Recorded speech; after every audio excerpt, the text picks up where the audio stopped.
A sua capacidade de modular a voz e imitar assim, vários personagens, de políticos a colega seu, como você começou imitando o Igor aqui. Quer dizer, de onde veio isso? Você desde treinou, moleque. É um dom? Não sei, desde moleque. Você sempre teve essa facilidade. Desde moleque. Fazia professor na escola. Sempre me perguntaram assim como que eu faço, eu nunca soube explicar, até que eu achei um jeito simples de copiar. De explicar como que você faz. O pessoal fala, como que você faz? Tipo, não tem como falar. Você não tem uma escola, Mas, por exemplo, faz uma voz de criança. O que você julga ser uma voz de criança? Vai lá. Sim, vou te expor desse jeito. Uma voz de criança. Vamos lá. Voz de criança. Vamos lá. Uma voz de criança. É isso. Aí eu te pergunto, como que você fez isso? Você sabe explicar? Não. Mas você fez, sim. Certo? Então, basicamente é isso. Você mudou sua voz, você afinou ela de uma maneira que você não sabe como, e aí, tipo, se alguém faz uma voz de criança, essa é a sua voz de criança. No caso das outras vozes, para você fazer parecido, é isso, você já vai juntando elementos para se aproximar. Por exemplo, sei lá, o Léo Dias. Isso. O Léo Dias ele é carioca, então você sabe que você tem que puxar o S, aquele gingado, aquela coisa carioca demais, né?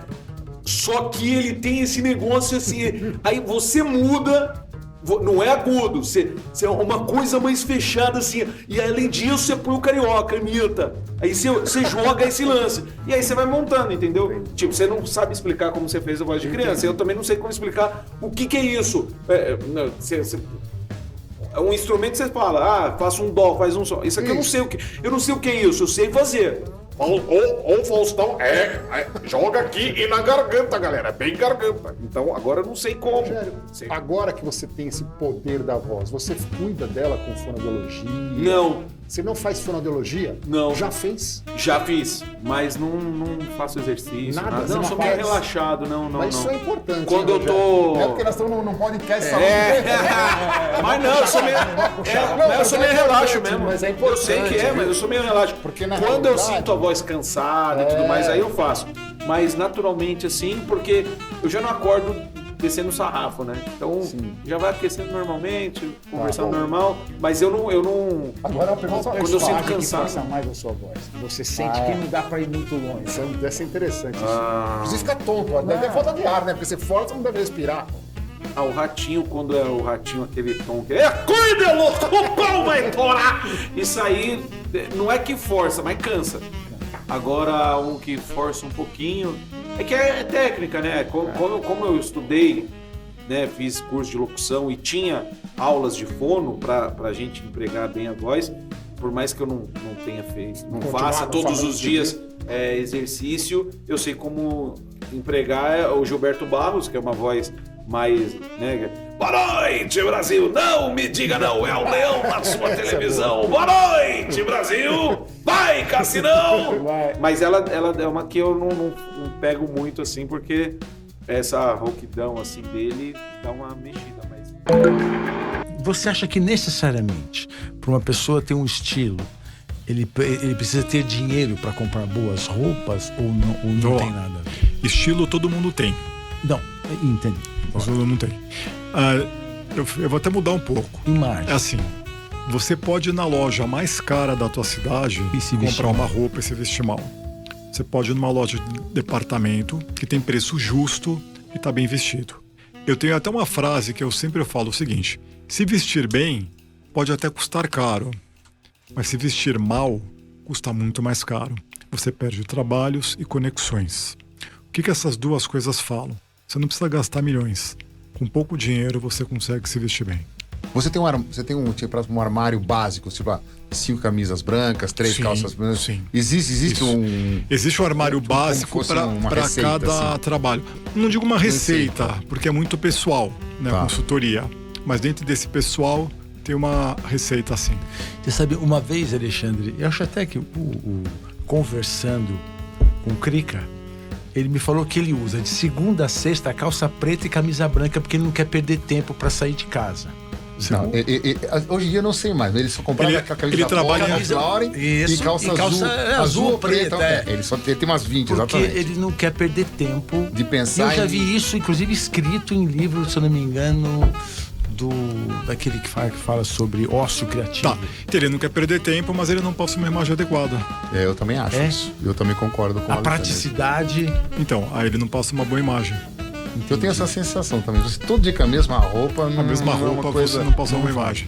Dr. Rolf, você escutou? Não, Rolf. Se ele estiver assistindo Creca, nós vamos aqui, mudar essa situação. Mas ele Me mudou, chama. já não tá o F. Chama o Alexandre Chama pra o lá. Alexandre. Ele é o atual professor hoje da faculdade, mas é interessante. Gente isso. finíssima, E ele ele é comentou muito isso aqui prático, no né? podcast. Comentou aqui com a Outra coisa que gente. nós comentamos aqui, que a gente infelizmente não concorda, mas é verdade, é a imagem do recém-formado cirurgião plástico.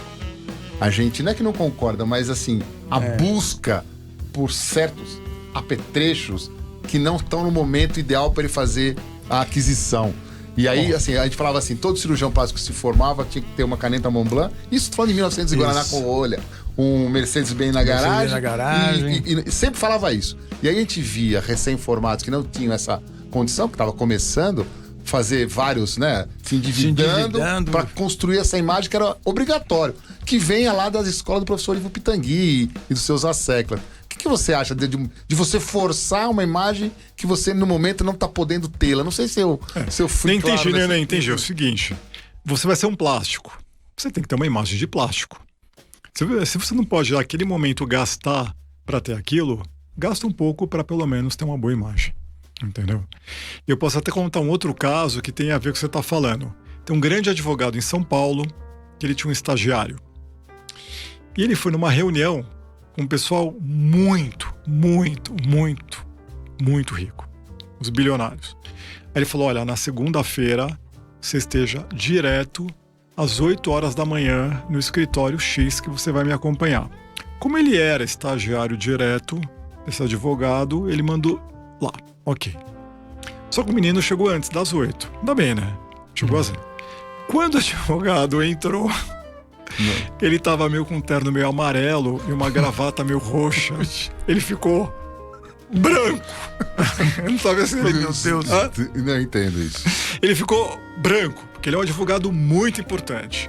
O outro escritório era no pessoal muito importante, muito rico. E o estagiário lá com uma roupa totalmente inadequada para aquela ocasião. Né? Ele não sabia se ele prestava atenção no estagiário, se ele prestava atenção na reunião. O estagiário era tirar o estagiário na sala. O estagiário super assim, anotando, e ele irritado, e o cara achando que estava abafando, tal. Por que eu fiquei sabendo dessa história? Porque eu fui dar uma consultoria nessa empresa. E aí, uma das pessoas escolhidas para dar consultoria foi para esse estagiário, que até pagaram para ele. Por quê? Ele não tinha informação. Então, no fundo, ele não errou. Porque ele estava começando, ele não sabia. Ele achou que aquele terno dele, aquele costume meio amarelo, com roxo, sei lá o que, era chique. O que é essa tal da luz azul? A gente sabe que não pode olhar para o sol. Sim. Se a gente olha para o sol, queima a Queima a retina. retina. Né? E o comprimento de onda, UVA, UVB, é um comprimento de onda baixinho. Mais ou menos 350, 400 nanômetros, uma coisa assim. E o comprimento de onda azul, que a gente consegue enxergar, também é um comprimento de onda baixinho. E essa luz azul de comprimento de onda baixinho é emitida pelo LED das telas. E aí chegou o pessoal e falou, gente, se os raios UV queimam a retina e o comprimento de onda é muito próximo da luz azul, será que a luz azul queima a retina também? E eu me lembro de ter visto um trabalho Como será que ela leu isso? francês.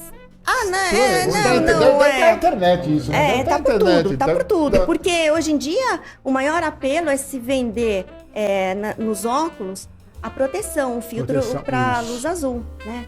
Mas isso é uma balela, balela. balela, porque, gente, não tem como a gente ter uma potência tão alta Senão a gente não dessa consegue luz ficar olhando, azul né? Senão para eu chegar a só. queimar a nossa retina, não tem como. Mas claro que experimental a gente sempre consegue esse tipo de Provar lesão. tudo, né? Provar É impressionante tudo. como experimental a gente consegue. Você Tudo que a gente consegue. quer no trabalho científico, a gente consegue Eu vi um provar. trabalho de ratinho, com os ratinhos, acho que Coitados francês. Coitados. Põe Colocaram implante mamário no muita luz. ratinho, põe a orelha no lado. Então, O ratinho e aí? sofre nas mãos dos Queima. pesquisadores. Implante mamário também não dá Mas certo. então, cara, isso é real.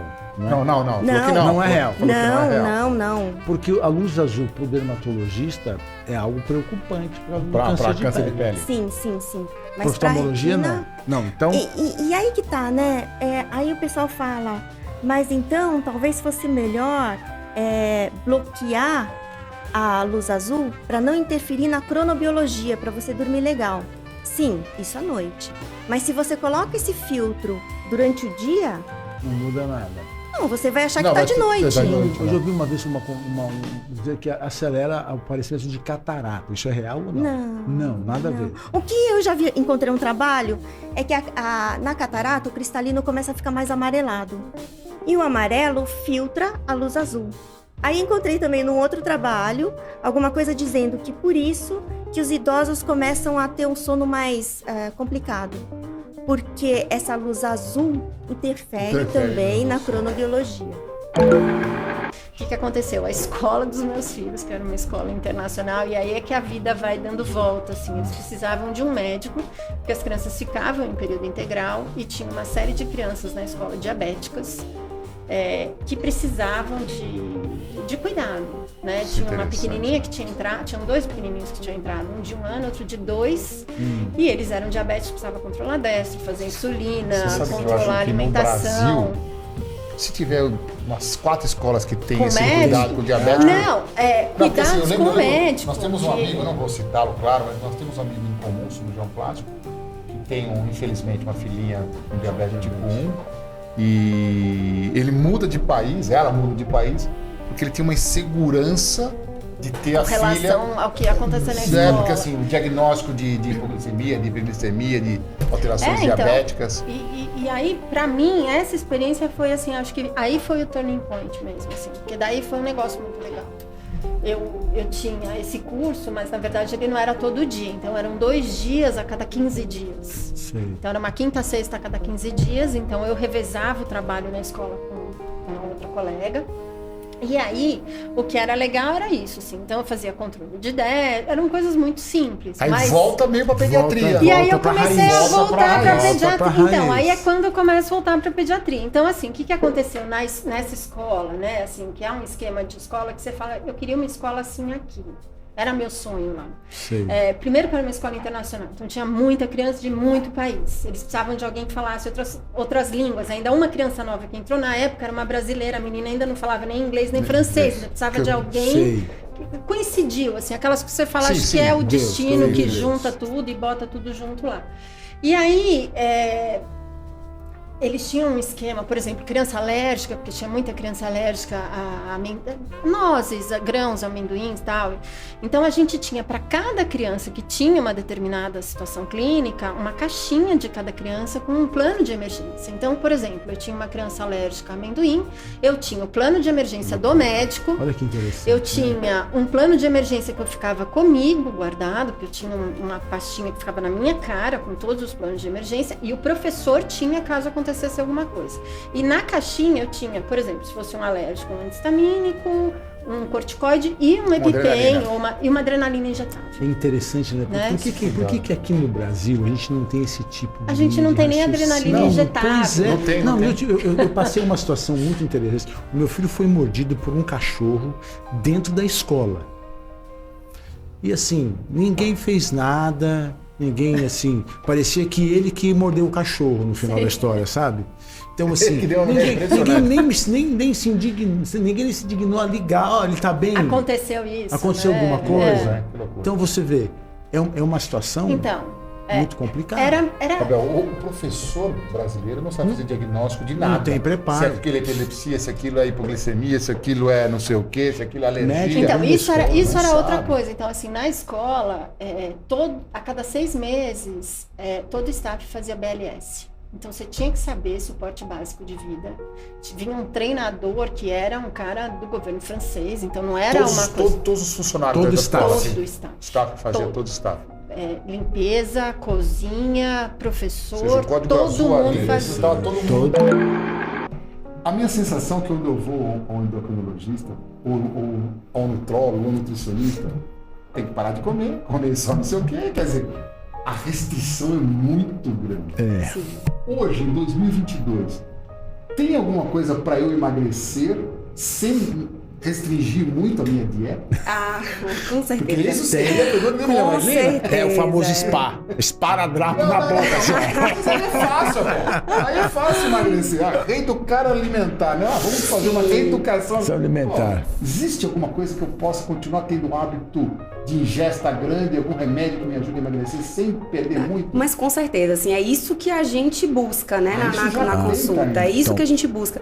Na verdade, isso que vocês falaram, comentaram sobre essas receitinhas de bolo, remédios para emagrecer, um tratamento que emagreça, né? Enfim, tratar o emagrecimento é completamente diferente do tratamento da obesidade. E eu acho que isso gera muito estigma mesmo por conta disso.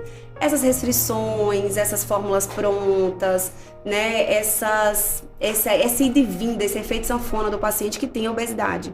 O que a gente hoje, dentro da Sociedade Brasileira de Obesidade, busca é conscientizar as pessoas mesmo da existência da doença, né? Obesidade. Porque obesidade não é assim...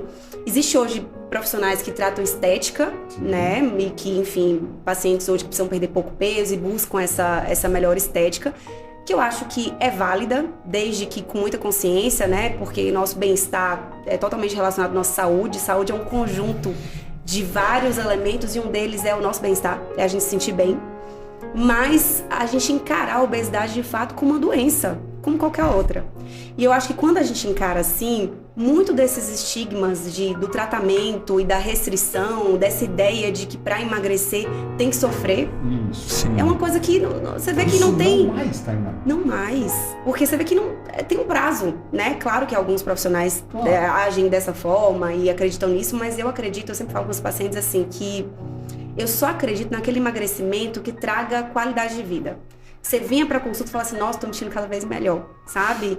Então, assim, tô adorando esse estilo de vida, porque implementar essa mudança é muito importante. Mas existem medicações, né? Tratamento medicamentoso para isso, eu acho que é muito importante tirar o preconceito, né?